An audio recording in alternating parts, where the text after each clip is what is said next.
What's up? Welcome back and welcome in to Red's Place. We have another Good News Thursday here for you today. 3 great stories. And for those of you that are new, Good News Thursday is something I try to bring every week. Sometimes it comes a little late, but normally right on time.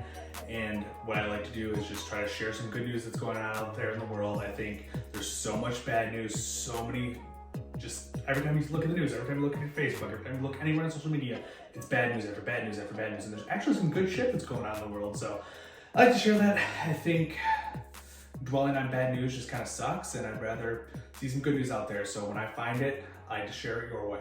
And if you have some good news stories you'd like me to talk about, I'd be more than happy to. Send them my way. The email is therideshareginger@gmail.com, which will be changing shortly to, I believe the new one will be redsplaceinfo@gmail.com.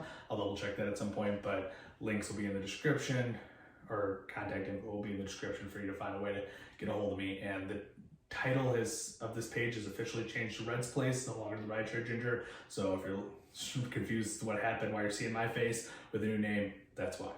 So let's get into it quickly here. First story today is on today.com, and the headline is, "Without power, this Texas restaurant gave out 500 plus free meals to those in need." So if you missed it, Texas had a crazy winter storm. People without power. It was just insane down there. And the owners of Bella Italia Ristorante in Plano were at home and they were cold as shit. So they actually went into the restaurant to try to turn on the pizza oven just to warm up, which they were doing that. And they just realized that if they're struggling that bad, there's probably not a lot of places, or there's probably people that are struggling more than they are. And they had some food and they decided to start making, I think it was lasagna and spaghetti. And because they had gas stove, not electric, so gas stoves allowed them to make the food. And they did 500 meals and got them all out to people, and just, I don't think it's kind of awesome. And they gave them away for free. They took the food that they had in the restaurant and gave them up for free. And they said they were doing it as kind of a thanks for the people that were supporting them through COVID and everything, because so many restaurants have closed and they've been able to stay open and, you know, not close their business at this point. So they felt like it was just almost a thank you for the community helping them survive COVID. And I mean, I think this article says there's something like 100,000 restaurants that were closed throughout COVID so far, which is just an insane number. So 500 meals, I think that's pretty awesome. 500 meals for free. They didn't just go in and make 500 meals, but people were starving. People were without power for 2, 3, 4 days, depending on the situation, and without heat. So they said that at one point they had about 200 cars in the parking lot, which is just insane. And they gave out, I love how exact they got. They gave out 508 free meals between 10:30 a.m. until about 3 p.m., all in one day, all on a Wednesday. So it wasn't like 500 meals over the course of time. It was literally in one day, 500 meals.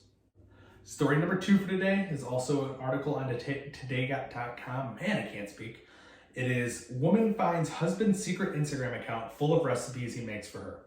So basically she had the woman here, which is Rachel Sullivan, and her husband is Tom. She has some sort of hormone deficiency or hormone issue that she should be on birth control for to control, but she wants to have kids. So she needs to eat a specific diet. And her husband has been very, very good at creating these meals for her on a regular basis. And he said he's following like this main cookbook, but he tries to piece together different recipes and make it his own. And so he can remember what those recipes are. He's been posting them to an Instagram account that he had not told his wife about. It had like just under 70 followers before his wife discovered it. And then once his wife discovered it, she made a TikTok about it, and the account blew up. It's got 7,000 followers when this article was posted. It might even be more at this point. And I just think it's kind of a cool story where he's that devoted to his wife that he wants to make sure she's eating what she's supposed to in order to help combat her hormone issue that was also causing cysts as well. So, and the diet that she's following lines up perfectly with her menstrual cycle. So he's following that, and she says, "Tom knows more about menstrual cycles than most women do." And he's like, I'm 6 months regulated right now, which is super exciting.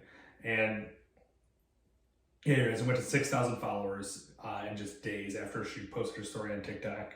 And I think it's kind of cool that that focused on make sure his wife's eating what she needs to so that she can still have kids like she wants to. The third and final article is also a today.com article, and it is photographer spreads joy with photos of rescue puppies licking peanut butter. And a photographer, Greg Murray, had done a book in 2017 called Peanut Butter Dogs, which was just a bunch of dogs licking peanut butter. And he's following it up with a Peanut Butter Puppies book, which is puppies licking peanut butter. And just scrolling through this article, which the link will be in the description, I just think it's great. If you're a dog lover, you're gonna love these pictures. It's just random dogs just licking peanut butter. And I don't know, I just think some of them are funny. You just can't help but smile looking at them.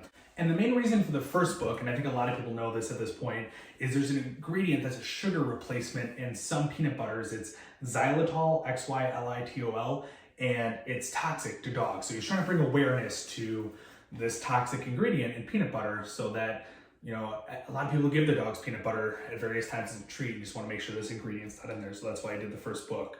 And I think it's cool. You scroll through here, you look at all these pictures, and you just can't help but smile if you're a dog lover. So try to bring one animal story every week if possible. There's not always one out there, but it's a pretty quick week for these stories. I got a feeling we're probably in and out here in less than 5 minutes on this one, but keep an eye out for my other videos going forward. Like I said, we'll try to do the Good News Thursdays every single week if possible.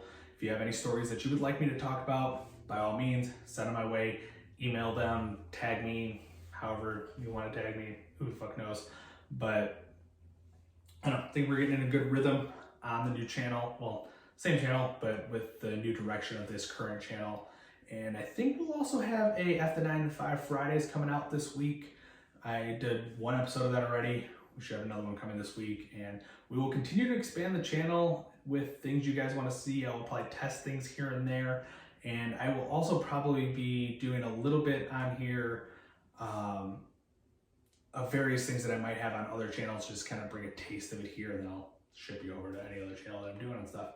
And also, I've had a couple of different people ask about whether or not I do personal training and things like that. And yes, I do. If you're interested, shoot me an email and we can kind of work something out. I charge relatively low amounts because I'm not there with you doing the training and things like that. And the types of things that I do are nutrition plans, workout plans, just overall broad picture of things.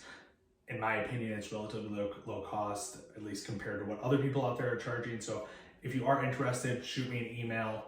I've had a couple people put a couple of comments that they were interested in different things. So if you're interested, shoot me an email. We can talk about the price and what it is, and maybe we can work something out if you feel the price is too high for what you get. But it's normally a monthly fee, and just kind of work forward on that. But until next time, guys, like, comment, share. Let me know what you think.